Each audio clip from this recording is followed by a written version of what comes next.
তিনটা ষাঁড় প্রতিদিন জঙ্গলে একসাথে ঘাস খেতে যেত এবং যে জঙ্গলে তারা ঘাস খেতে যেত সেই জঙ্গলে থাকতো একটা শক্তিশালী সিংহ।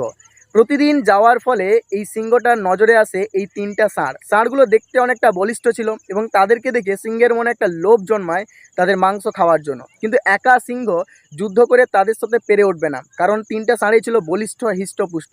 তখন সে একটা বুদ্ধি আঁটলো কীভাবে এদের মাংস খাওয়া যায়। তখন সে তাদের মধ্যে বন্ধুত্ব ভাঙার চেষ্টা করলো এবং সে একা একা সেই ষাঁড়ের সঙ্গে কথা বলে তাদের মধ্যে বিষাক্ত বিষ ঢুকিয়ে তাদের বন্ধুত্বটাকে ভেঙে দিল এবং তারপর থেকে ষাঁড়গুলো একাই যে যার মতো করে চড়তে জঙ্গলে আসতো। আর এই সুযোগটাকে কাজে লাগিয়ে সিংহটা তাদের এক একজনকে মেরে তাদের মাংস খেয়ে নিত। এই গল্পটা থেকে আমরা এটাই শিখলাম যে যখন তুমি তোমার পরিবারের মধ্যে থাকো, যখন তুমি একটা একতার মধ্যে থাকো, তখন তুমি একটা শক্তি পাও। আর যে শক্তির সামনে কোনো শত্রুই তোমাকে আঘাত করতে সাহস পায় না। কিন্তু যখনই এই একতা ভেঙে যাবে তখনই শত্রুরা সুযোগ বুঝে তোমাকে আঘাত করবে এবং তোমাকে ভেঙে তছনছ করে দেবে। তাই সবসময় ইউনিটি রাখার চেষ্টা করো, দেখবে জীবনে অনেক কাজে লাগবে।